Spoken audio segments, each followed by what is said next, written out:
Release করলো আল্লাহ রাব্বুল আলামিন আমি হচ্ছি শ্রেষ্ঠ, আদমের তুলনায় আমি হচ্ছি কি শ্রেষ্ঠ।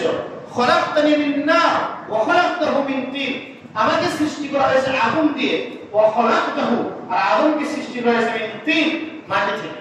তাহলে আদমের তুলনায় আমি হচ্ছি শ্রেষ্ঠ। তাহলে শ্রেষ্ঠ মানুষ কিভাবে একজন নিম্ন শ্রেণীর নিচের শ্রেণীর মানুষকে সিজদা করে? এটা হচ্ছে অহংকার। ঠিক তদ্রূপ দেখেন এই পলিসি এই পদ্ধতি আপনার মাঝে আছে। একটা উদাহরণ দিলে আপনি বুঝতে পারবেন যে এই পলিসি এই পদ্ধতিটা আপনার মাঝে আছে। শয়তানি চিন্তা ভাবনা। শয়তান বলেছিল যে আমি শ্রেষ্ঠ। শ্রেষ্ঠ মানুষ কিভাবে একজন নিম্ন শ্রেণীর নিচের মানুষকে সিজদা করে, এই কথা বলেছিল শয়তান। দেখেন আপনার অন্তরে এটা বাসা বাঁধে যখন একজন নিচু শ্রেণীর মানুষ আপনার থেকে ক্ষমতায় ছোট, আপনার থেকে অর্থে ছোট, সব দিক থেকে ছোট নিম্ন শ্রেণীর মানুষকে আপনি যখন সালাম দিতে যান তখন আপনার অন্তর বাধা দেয় যে আমি কিভাবে তাকে সালাম দেব, সামনে তার থেকে বড়। দেখা যায় কথা আমি বুঝাতে পারি।